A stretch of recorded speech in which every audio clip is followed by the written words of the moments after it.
Hi, everyone. Welcome to the last online member session of this fall season.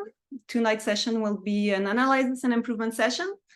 So we'll be looking at different videos from different contexts to analyze. I have with me here tonight two national technical team members to present tonight. So I'm Michelle Clifford.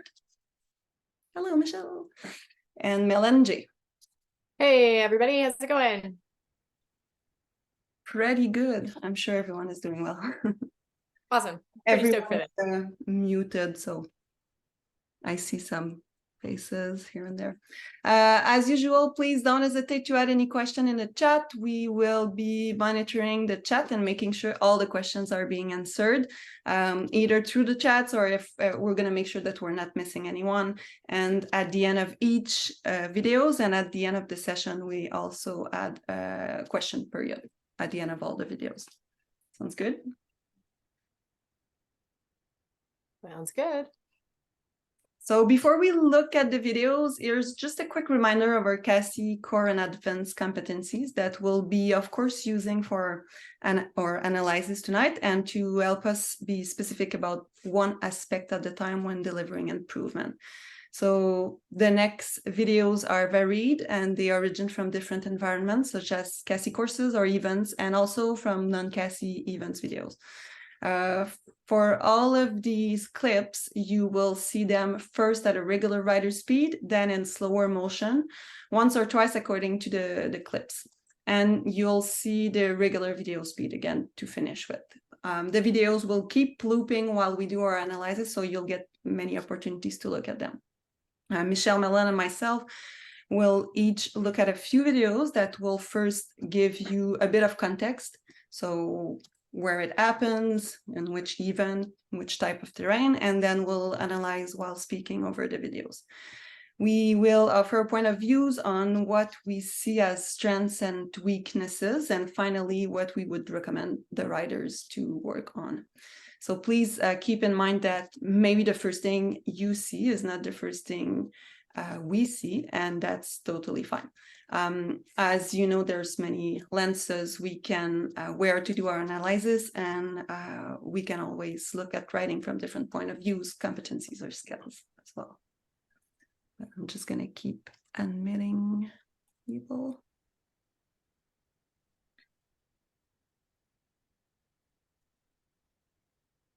So also before we get starting, here are some questions to ask yourself when you are doing analysis on snow, and also for this exercise, for this purpose, on videos. So these questions are divided in 3 stages that you should be done in the order that you see on this slide.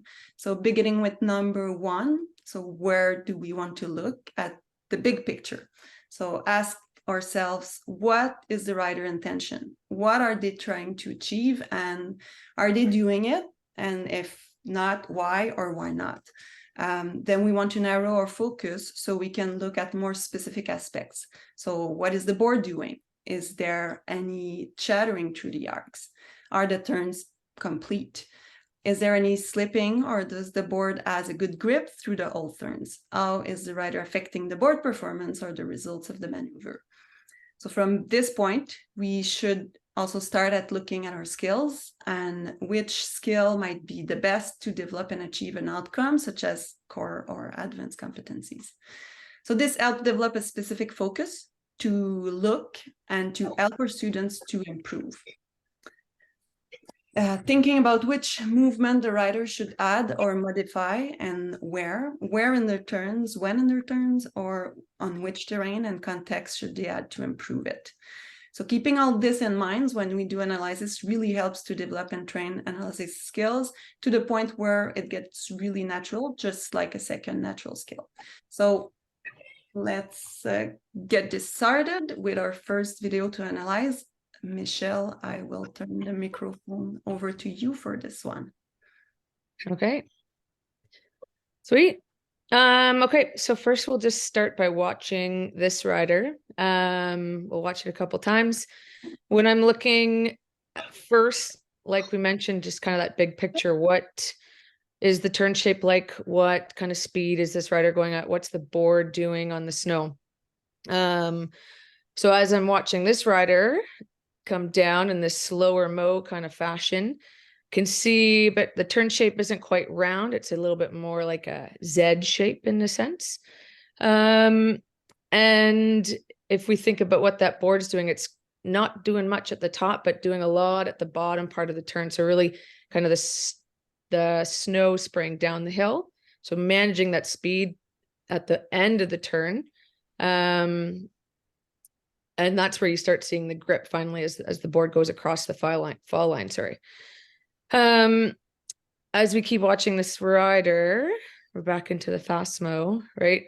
Now I'm starting to see what's the body, how is the body affecting their riding? So I can see the shape of the turn, the board's gripping at the bottom. So when I'm looking at that body position, I can see a little bit of bending at that waist, right? So, and a bit of counter rotation to make that turn happen. So that really connects with that Z shape kind of turn. So because of what's happening with the upper body, right, the result is a little bit of Z, a little bit of grip only at the end of the turn, and speed's not really managed throughout in a nice round arc like we are familiar with, or what we try and practice ourselves.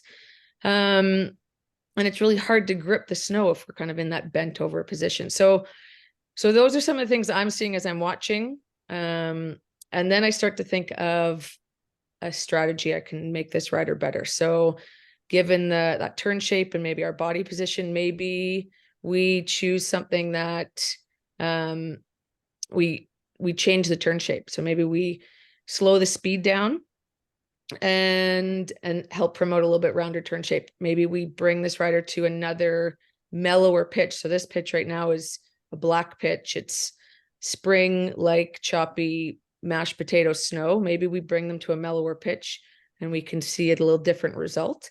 Or maybe we specifically choose a tactic and an exercise that we can develop. So I was noticing some counter rotation. Maybe we do something to help promote more of a pivoting action. Or maybe we choose a bit more on the position and balance side of things and think of keeping a bit more stacked position over the board. So there's a couple different avenues we can take, depending on obviously what the rider's intentions are and wants to work on. But yeah, that's how a way I would look at this rider and come up with a strategy to improve. Awesome. Thanks, Michelle. I'll just look in the chat. No question. Okay, good. All right.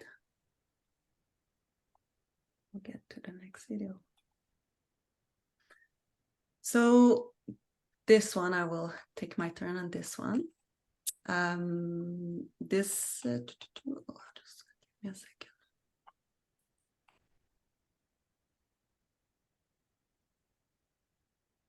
Sorry. So this video is a level 1 candidate on a mellow run. So probably a green run, maybe blue at the top. I don't know this run, but their intention in this case, of course, is the level 1 standard. So we're looking at maybe working on a mandatory maneuver where it's maybe they're trying the intermediate sliding turn down there, or maybe they're just free riding simply.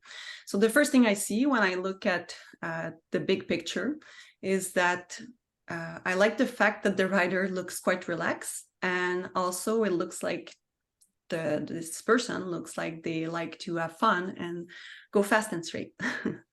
Looking at the board, I see a lot of side slipping on the heel side, with the board coming almost perpendicular to the fall line at every heel side turn. You can see it, especially when the video slows down.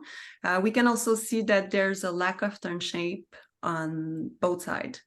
The rider move from one edge to the other while using a lot of back foot action. You can see that the bending a lot more of the back knee and pushing the rear foot on the toe side and extending almost to complete extension the leg on the heel side.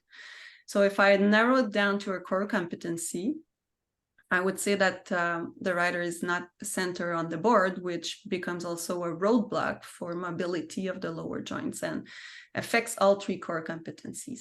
Obviously, when the centered and mobile competencies it does affect all of the competencies, right?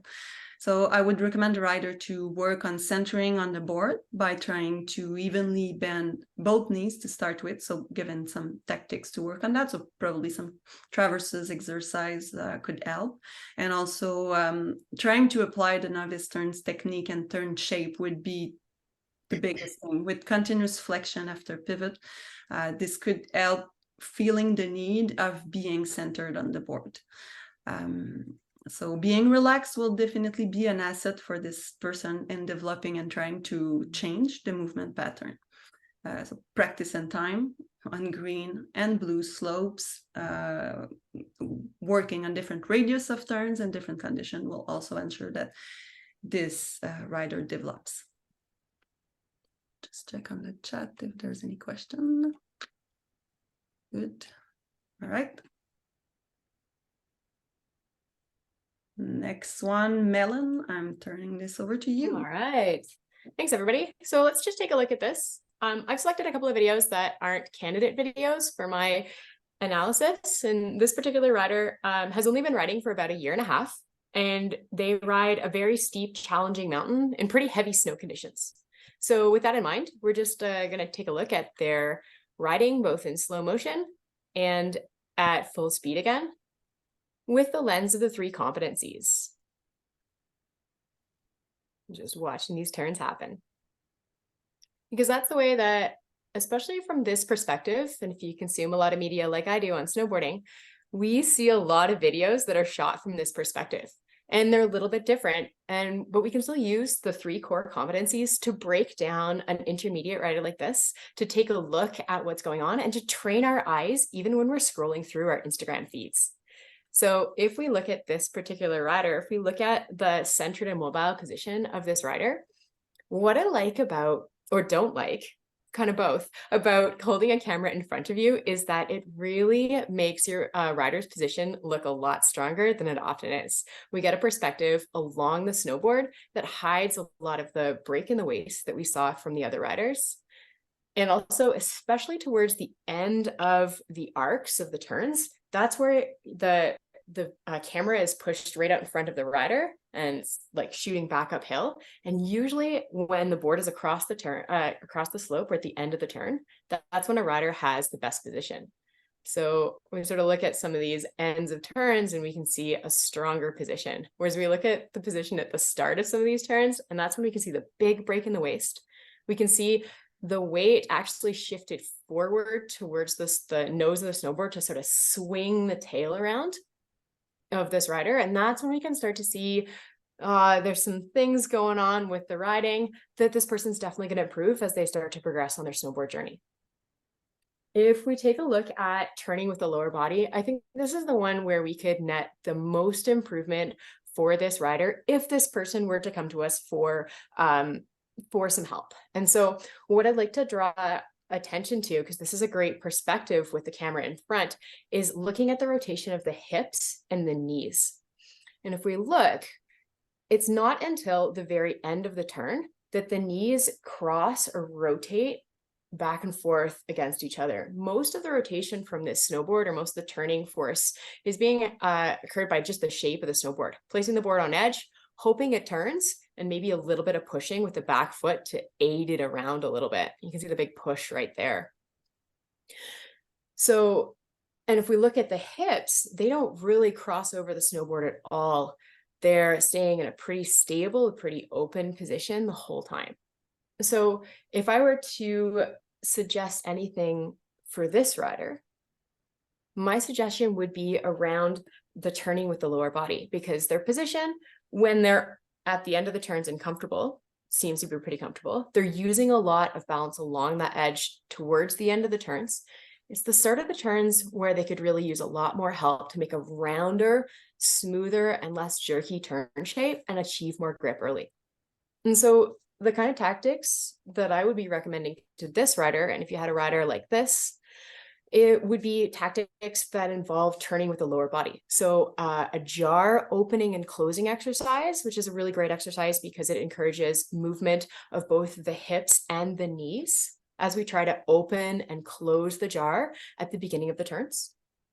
And to really get some more movement happening with the knees as well, once the hips were moving, then moving on to a headlights on the knees type tactic or exercise. But hopefully, if you're like me and you watch a lot of videos and you do some analysis, and we see a lot more videos like this will give you some clues to start looking a little bit deeper into your analysis and honing those skills when you're scrolling your Instagram feed, not just when you're looking at your students on the hill. Any questions, team? All good. All right. And back to the next person. Over to you, Michelle. Nice. Cool. Okay, so we have a couple of freestyle videos coming up. This is I think a Park 2 candidate doing some front threes. This one has a grab in it. So when watching and looking at park riding and coming off the jumps, so I'm looking at a couple different components. There's a couple different components that could affect the result of the maneuver. So their approach as they're coming in, their takeoff, their execution or their air time, and then their landing. So a couple of those components together, looking at that big picture and then breaking it down a little bit more. And I'm looking specifically at their body position, and how that affects their board, and then the timing of some of these moves. So this rider particularly looks fairly relaxed and comfortable, has good speed as they're coming in. I can see a good setup turn. There's an edge change happening in that transition. There's a little bit of an upper body windup with the arms as they come up and over. They have a great grab as they come through, and a little under rotated as they land, but still able to manage. It seems pretty comfortable and strong rider that they can ride off like that. So yeah, so relaxed, good wind up, coming off the takeoff. I want to go back to the slow-mo a little bit more. Here we go. So as this rider's coming up to the lip of the jump, so I mentioned that pre-wind as he's coming. So his arms are in that wound up position, but a little bit more with that upper body would make this right here a little stronger. You can see his upper body's already facing down the hill before the boards even come off the ground. So we've sort of lost all that energy that he's created with trying to create with that wind up before he's come off the ground. So as he's going in the air, he's able to bring that board around and reach for that grab. That stillfish is a good grab to help assist with the spin. But winding up a little bit more to begin and timing that move so his upper body crosses that neutral position as he's coming off the lip is going to help start that jump a lot stronger, so we can make that rotation all the way through and come and land in the full 360 position. So again, you can see here he's facing down the hill and his board's only just coming off the snow, right? That grab there helps with the spin. And he looks back up the hill for a bit of reference before he lands. And this is, I think people have differing opinions. Sometimes a good tactic to do as you're coming into your landing in a blind spin like this is looking up under your arm and spotting that landing a little, so you can anticipate what your body position should do to absorb the landing and ride off nice and smooth. Because it looked like it appeared that this rider, I don't know if it's a girl or a boy, was a little surprised with the landing. It kind of came pretty quick. So taking a little peek under his shoulder there, or under his arm, I suppose, might be able to help spot that landing and help finish that rotation to just stomp it a little bit better. So so looking at those different components and seeing how we can affect the result. And so a couple different tactics we could use here. So I talked about some of the positioning, that rotational alignment, and then the timing of the moves. So maybe spending some time doing some flatland 360s, practicing the timing of that rotation, spotting the landing, maybe in some like 180s or backside spins, just on some smaller features. I think this might be a medium size jump. So maybe when we develop and work on skills, it's a good idea to bring it down a little bit to kind of get the base. So spending a little bit of time just kind of perfecting those things on smaller features might be another approach to making the spin even that much better. But definitely a rider that's comfortable, has done this before. So it's really just some minor tweaks to help make it even better, really.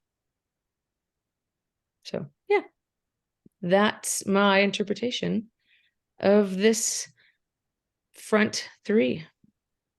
Thanks, Michelle. And you have another one. Oh, I do have another right up. Yeah. So same jump, different rider, different spin.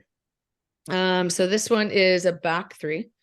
And this is one, actually, we were talking about intention. So this rider goes fairly large. So I'm assuming it's a back three. It could potentially be a 5, which would change my improvement strategies for this rider a little bit. But again, as we watch this rider, looking at the different parts, as I mentioned, the first thing I noticed is this rider's going a lot quicker. So speed is increased. It looks like the setup turn's fairly good, but look at that edge angle, pretty increased edge angle. And what I notice is that edge angle is fairly, I'll say aggressive, but strong. And it's coming a lot from the upper body. So as he's coming up, there's a little bit of a lag in the landing of this jump. But watch as he's coming through the takeoff there, the upper body and the head move laterally across the board as he's coming up the lip. And then you can see as he's through the air, bit of like an off-axis kind of jump. So it's aggressive edge angle there. Shoulders and head are kind of moving laterally. Because of that, he's like kind of off-axis into the air, right? And he maintains that all the way and then land fairly in that back seat because of how that started. So I think a good couple of good strategies here is thinking about that body position. So you saw how the body was affecting what the board was doing on the snow and then into the air. So thinking about that body position, maybe thinking of trying to create a bit more edge grip using ankles and knees and keeping the upper body and head a little bit less involved might help keep a bit more stacked position as they're making that kind of arc into the jump. And then hopefully maintaining that throughout so he's able to land a bit more stacked over the board. That's one of the big things here that I see, right? So if we think about choosing a skill to focus on and practice, maybe some position and balance, timing could be another.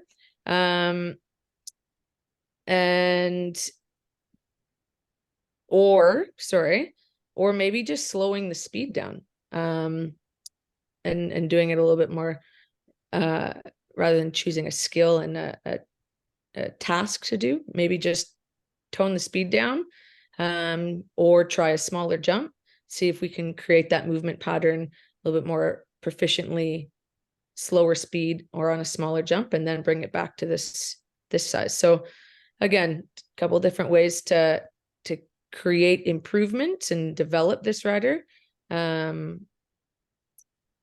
and one way will work better than another. Thanks, Michelle. Thanks, Michelle. Anything you wanted to add, Mellen? No, just well done. Very well done. Okay, next one. My turn. So context, this one was in a level 4 course, if I remember well. Anyways, it's a double black diamond run, bombs, moguls, free radish run. This rider is going at speed, as we can see on the first part of the video, where is at the regular speed. So going at speed on a double black run, the intention is to charge the run while staying in control. So this in this run, in order to meet. So his intention here could be to meet the level 4 riding standard, so training towards the level 4 standard. So the first thing I see is that I like the fact that the rider is being very active and he's trying lots of movement options to make their way down. We can also see that the rider is trying to choose the right line, but then he's getting trapped in lines that takes them across the hill a little bit.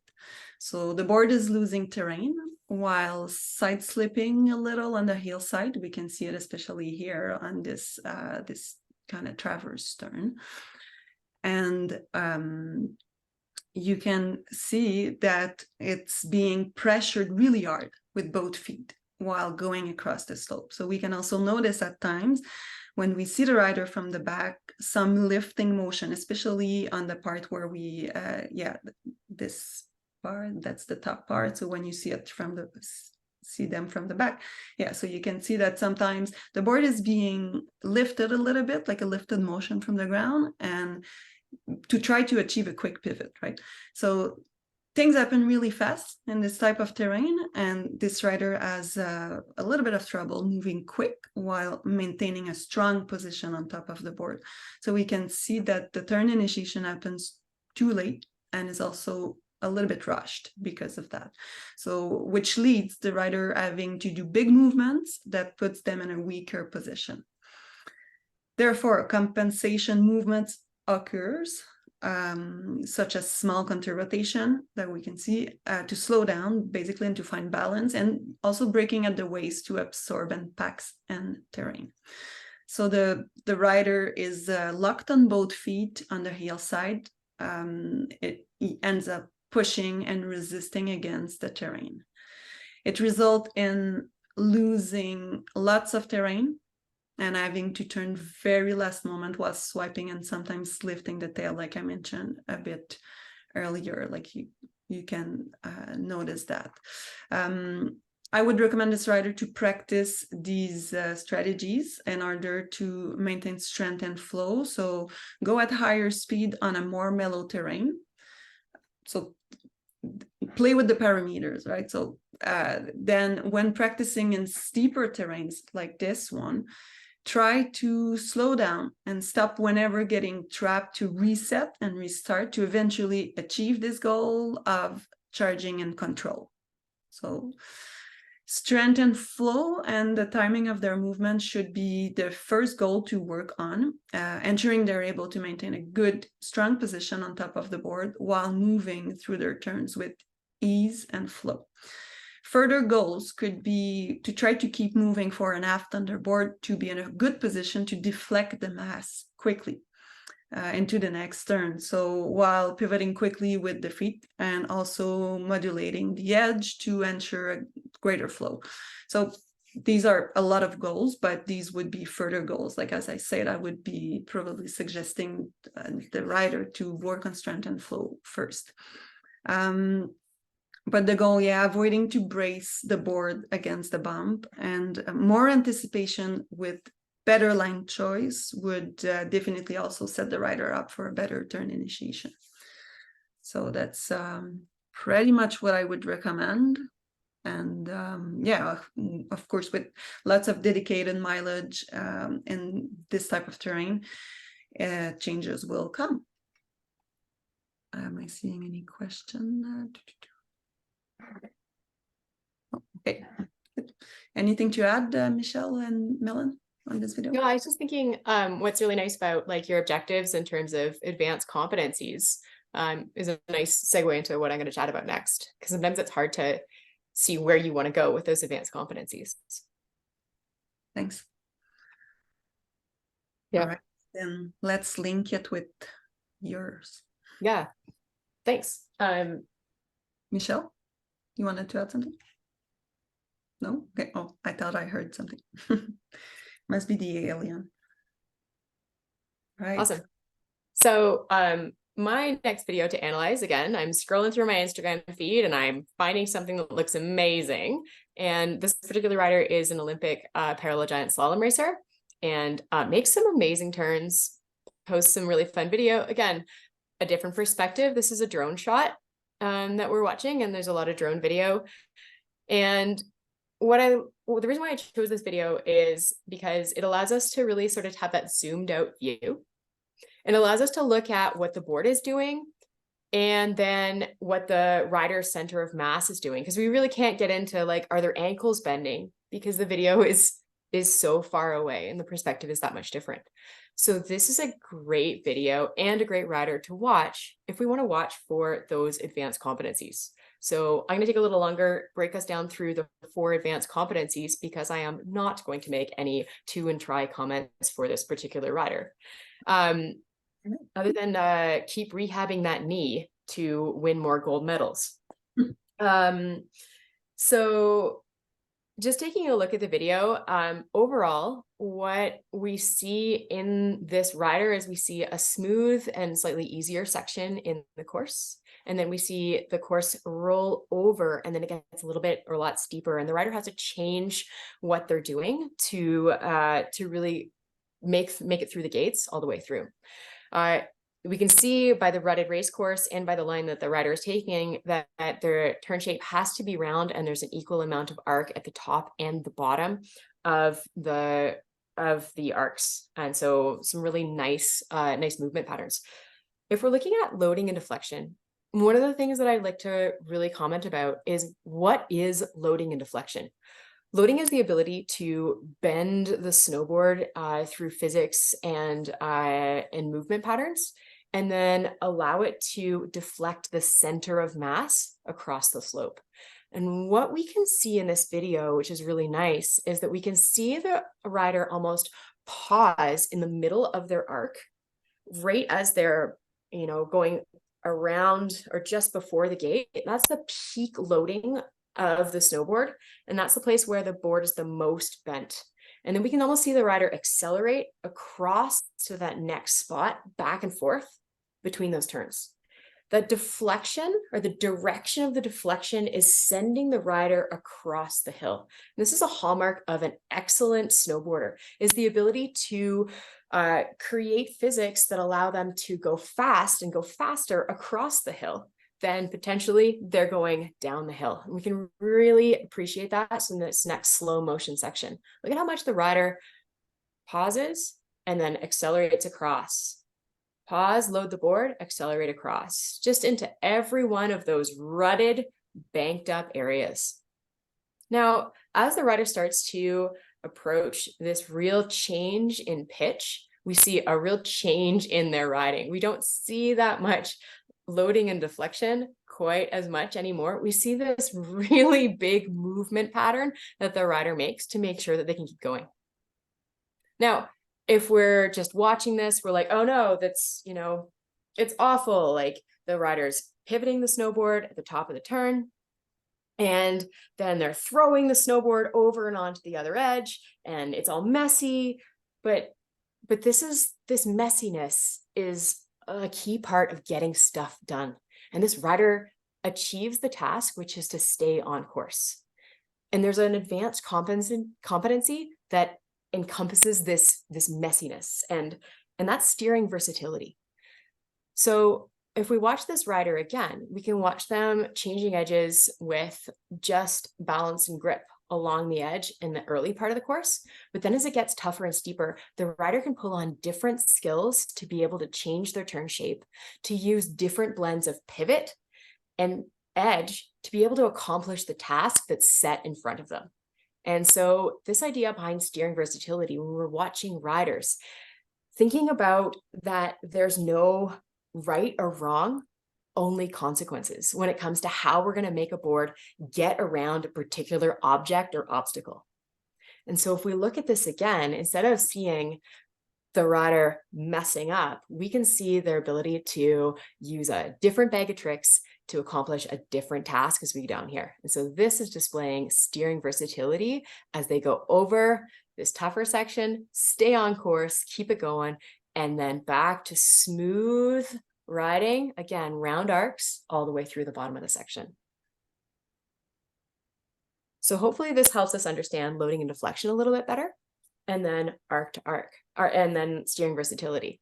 The next competency I'd like to talk about ties in with that idea as well, arc to arc. And so arc to arc is how we make the transition from one turn to the next, and how we're able to effectively carry energy from the end of one turn and into the next. If we think back to those videos that we looked at in the very beginning of, in particular, the candidate and then Michelle's video analysis of the rider at Tremblant, we saw them having a large amount of braking and side slipping at the end of the turn. And this was losing energy and losing momentum at the end of one arc and not being able to carry it effectively into the next arc. So as we watch this video, what I'd like you to notice is the position and that the rider gets into at the end of the previous arc, how they're balanced with their mass over top of the snowboard. And then it allows them to move more smoothly into the next arc. They're more close to their snowboard at the end of the arc than they are in the middle of the arc. They get farthest away, those hands go on the ground in the middle of the arc, but towards the end, they stand back up. They're balanced over the edge, and they're not skidding or sliding. The snow spray is happening in the middle of the arc, not towards the end. This is allowing them to carry that energy from one arc into the next. And this is a hallmark of a great rider. And that's what helps to differentiate someone who's on the pathway from maybe some of those earlier videos we watched to a pathway somewhere along here. Who knows where we can get to? This is what we're striving for. So hopefully that's a better understanding of arc to arc. And the last of our advanced competencies that I'd like you to look at for this rider is strength and flow. When we looked at the last video of the rider who needed to have more strength and flow in the riding as the one sort of, what do you want to achieve? This is what we want to achieve in bumps. Wouldn't it be amazing to flow down the bump field looking like this? Charging into the bumps and creating a strong position really early. When I talk about a strong position, this means as we watch the rider move through every one of these berms, they lower themselves down towards the snowboard and they bend in and resist the line of gravity and centrifugal force, which is acting on them or going to act on them. They're moving into a place where they can deal with the forces and then effectively transfer them from one arc into the next, effectively load the snowboard and allow them to deflect across. So we're looking at a strong position, and then we're talking about strength and flow. It comes down, in this case, to a real timing thing, making sure that we can create strength above and through the middle of the arc to allow us to flow easily through the end of the arc and through the transition into the next turn, looking for that next strength spot. So if we can imagine and superimpose this fluidity and this flow and the strong position that this rider is getting into the last rider in bumps, totally different conditions. But maybe this can help the last rider, if they were to go for some bigger turns on some more mellow terrain than they were on, to think about when to be strong and how to let themselves flow. This would give them that ideal picture to chase after to help them achieve the improvements that they want to get. So we've taken a look at some ideal pictures here: loading and deflection, steering versatility, arc to arc, and strength and flow. And hopefully by looking at videos like this, we can understand a little bit more of what we're all trying to get to, rather than just being like, whoa, that guy's on a hard boot. I can't do that. I think we can. We can chase after these same principles no matter what kind of equipment we're on and no matter what kind of terrain we're on. Looks like there's some serious questions in the chat. All right, let's see what we got, team.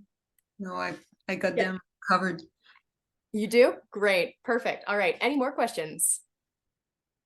No? Thanks very much for looking at some hard boots with me, and hopefully you're excited as I am to watch some great carving and some great riding.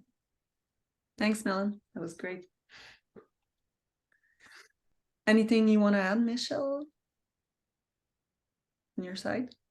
No, I thought it's a good good reference when we talk about the ideal with our analysis. This paints a pretty good picture of all of what we are trying to achieve. So I thought this is a good reference. Agreed.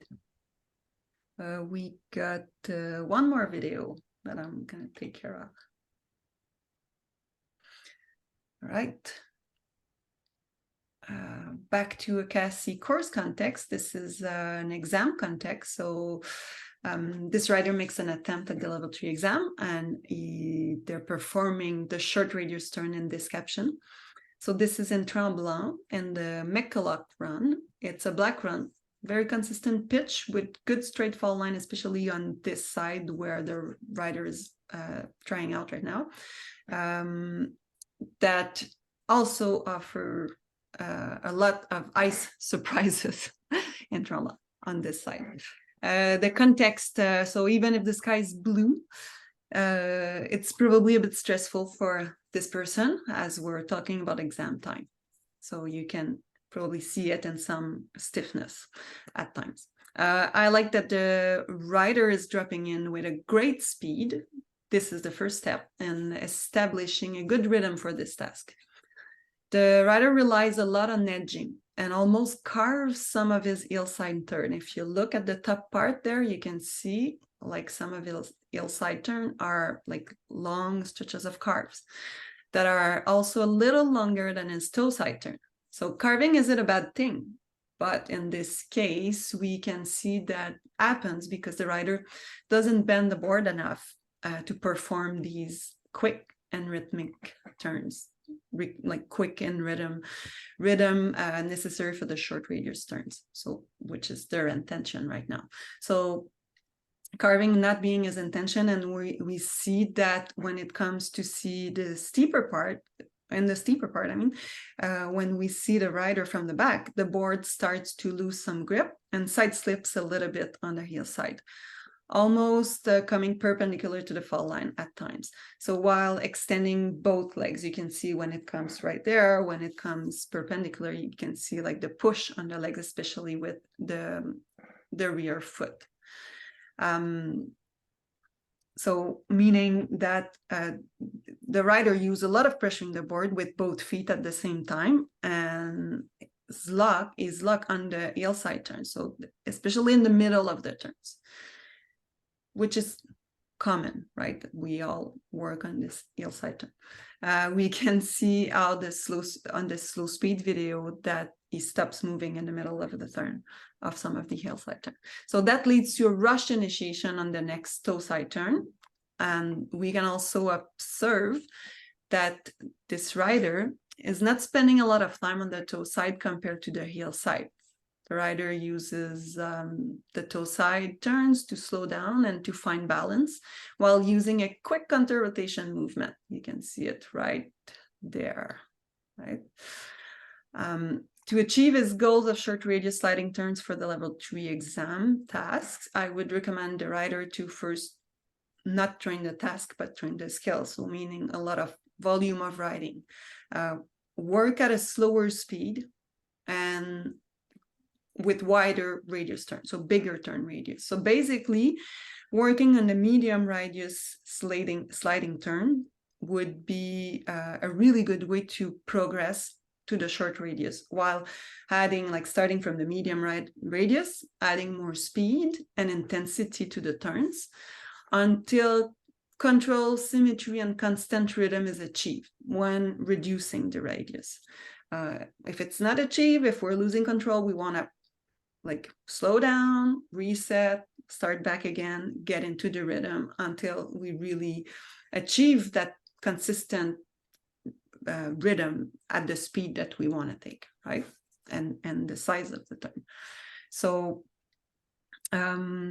working on arc to arc would be the first thing I would mention. Working on arc to arc at a slower speed will allow the rider to work on the mechanic of the turns, ensuring that they start the turn in a strong position and that they keep moving on hillside to bend the board and control and avoiding ending up in a weak position to compensate for lack of timing and coordination.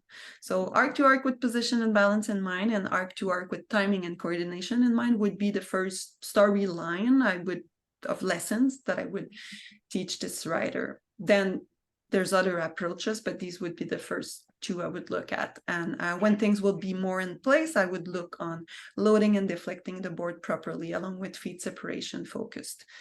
These are the biggest thing that I see. Anything you want to add, Michelle and Mellen? No, I think it's a really good one, because I definitely found myself watching this rider with a lot of the principles and that ideal picture we just had in mind. And I hope that others in this group could have that as well. We talk a lot about that ideal picture, and by having that and then watching this rider, everything you pointed out was just that much clearer, because there's just that much fresher in my mind. Yeah, definitely. That's true. That links well with what you say. Like, we haven't thought about that, but that's pretty good with the arc to arc you mentioned in the previous video. Yeah. Yeah, and hopefully this will help people when they're moving forward, especially if they're working on level 3 teaching, and finding that gap between how do I analyze for seeing these level 3 competencies. How do I analyze on either building a lesson or giving better feedback? Well, you've got this as a great resource for look at the ideal and then look at someone real trying the same sort of stuff. Mm-hmm. I see a question here. Would you recommend using a different style of board? Example, not a power outer board. Well, like, it's yes, maybe, but really this comes down to the skills, right? To the volume of writing. So maybe if this board suits well the rider, and if he's able to do whatever you want to achieve with the board, well, then he can keep this board. But maybe it's worth for the person to try changing it. That's my point of view. I don't know, Mellen, Michelle, if you want to add something on that, but I don't think like the board necessarily is the key for this. It's more training the skills. Yeah, totally agree. I also see Wes's question. I don't really see the candidate transitioning through neutral. Really good eye there, Wes. You don't. And this comes down to a piece of analysis that we were looking in the last video about if we think about the PGS racer and how strong of a position they were at the end of one arc, and then how it meant they could transition really easily and smoothly through a neutral position and into that next arc. And if we look at this rider, we see them lose a strong position. They're not back over top of their snowboards. They're not ready to go by the time they hit the end of the arc. They're still quite a ways away from the snowboard. They're not sort of ready to get going. There's a lot of braking still going on. And then they can't get into neutral yet. So yeah, you're totally seeing an effect of, I can't see this person into neutral. And the cause is the position they're into at the end of the turn. And the cause behind that one is upstream yet more. Needing more skills to make a rounder turn shape for speed control. So good eye, and great thing to sort of see and point out.